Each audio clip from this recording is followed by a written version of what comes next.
Jean-François Aquili. Bonsoir à vous, Sébastien Chenu. Bonsoir. Député du Nord, porte-parole du Rassemblement national. Je ne sais pas si vous êtes vous-même prudent vis-à-vis de l'épidémie de coronavirus. On va l'évoquer dans un instant, mais tout d'abord, demain, il y a ce séminaire gouvernemental consacré à la sécurité, au séparatisme. Sébastien Chenu, le chef de l'État en déplacement à Clermont-Ferrand sur le thème de l'égalité des chances, a été questionné sur ce mot ensauvagement. Écoutez donc sa réponse.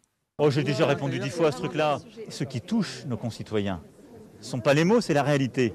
Donc, moi, ce qui m'importe, ce sont les actes. Je trouve qu'on a eu, depuis des jours et des jours, trop de débats sur les mots. La réalité, nos concitoyens la vivent, en particulier dans les quartiers les plus modestes. Et donc, le travail de tout le gouvernement, de toutes les forces de sécurité intérieure, de nos magistrats, de toutes celles et ceux qui sont sur ce sujet, c'est l'action. Prévenir, arrêter, sanctionner, corriger, et donc répondre à la réalité. C'est pas de la nommer, mais il y a eu des sondages, des commentaires, vous avez fait le Kama Sutra de l'ensauvagement depuis 15 jours tous ensemble. Donc je vous laisse à votre Kama Sutra, ce qui m'importe c'est le réel. Mais demandez aux gens, ils n'en ont rien à faire, ils veulent qu'on règle leurs problèmes, et nous on est là pour régler leurs problèmes. Sébastien Chenu, le Kama Sutra de l'ensauvagement, trop de débats autour de ce mot prononcé par Gérald Darmanin. C'est une perte totale de contrôle du président de la République.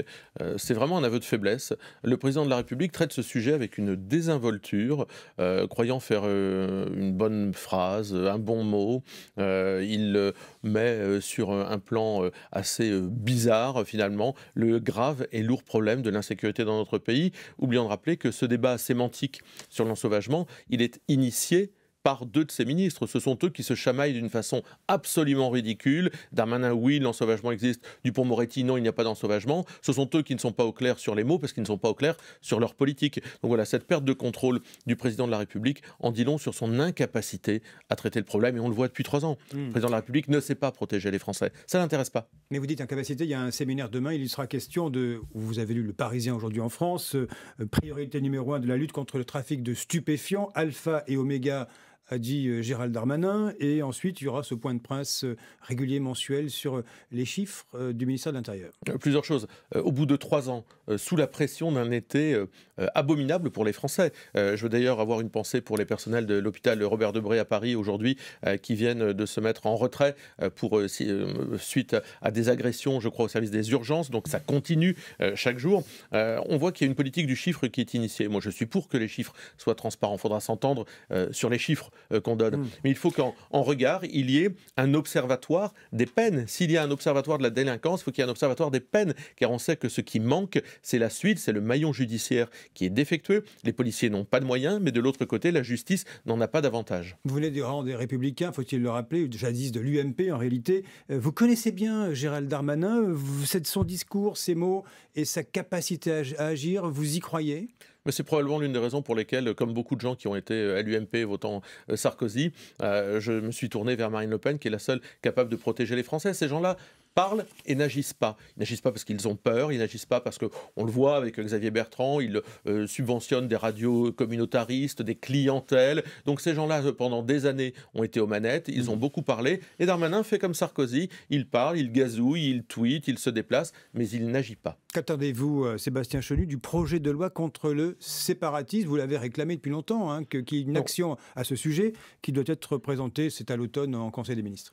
Nous avons réclamé des actes forts et avant de pondre un projet de loi sur le séparatisme, on pourrait peut-être déjà utiliser l'arsenal qui existe et notamment fermer les mosquées salafistes. Gérard Collomb nous a dit, il y en a encore une centaine dans ce pays, avoir une politique migratoire qui soit totalement opposée à celle qui est aujourd'hui faite, expulser les délinquants étrangers. Pour tout ça, il n'y a pas besoin d'une nouvelle loi. Qu'est-ce que ce gouvernement va encore nous raconter ? Il a les moyens de pouvoir agir. Il ne le fait pas parce que ou il a peur ou il ne le veut pas. Mais en tous les cas, il n'y a pas de volonté politique. Ça fait 3 ans qu'ils sont à la manœuvre. Vous estimez, Sébastien Chenu, que ce séminaire demain ne servirait à rien ?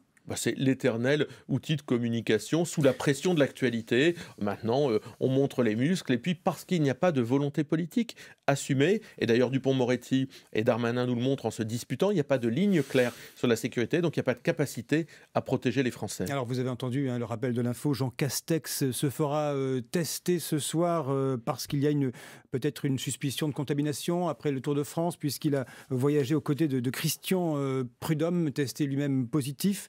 Les responsables politiques sont-ils suffisamment vigilants? Vous-même d'ailleurs, tiens, est-ce que vous échappez à la règle? Je suis arrivé avec le masque, j'ai déjà été testé.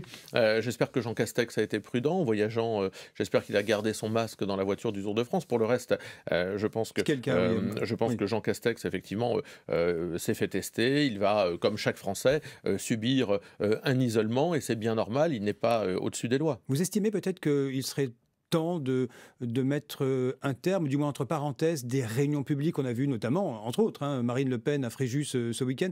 Est-ce qu'il faudrait se montrer peut-être plus exemplaire et éviter le temps de l'épidémie, ces réunions publiques politiques? Non, je crois que ce qu'il faut, c'est de la cohérence. C'est-à-dire que si on veut que tous les Français, par exemple, portent le masque pour se protéger, respectent les gestes barrières, il faut que les masques, comme le sont les tests, soient gratuits, par exemple.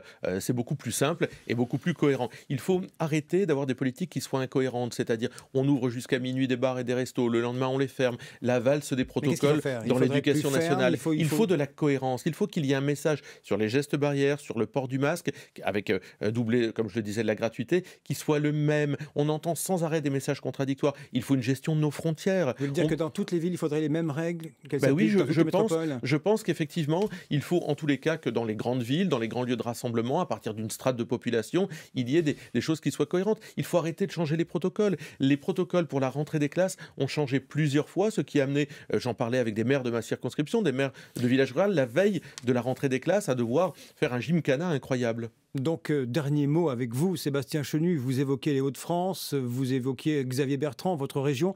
Au fait, est-ce que vous serez candidat tête de liste aux élections régionales dans les France? Je crois sincèrement que c'est pas l'heure. Les Français sont préoccupés par la situation économique, la situation sanitaire. M. Bertrand s'occupe plus des Hauts-de-France. Pour l'instant, depuis la Corse, il nous a dit qu'il était candidat à la présidentielle. Donc ça veut dire que le jeu, il est très ouvert. Il faudra un président pour les Hauts-de-France. On verra qui portera nos couleurs. Et vous-même, vous y êtes prêt? Moi, je ferai ce qui me semblera utile pour ma région. De toute façon, je suis conseiller régional sortant et je participerai à la bagarre. Merci en tous les cas. Merci à vous, Sébastien Chenu, député du Nord, porte-parole du Rassemblement national, d'avoir été l'invité du 1850 France Info.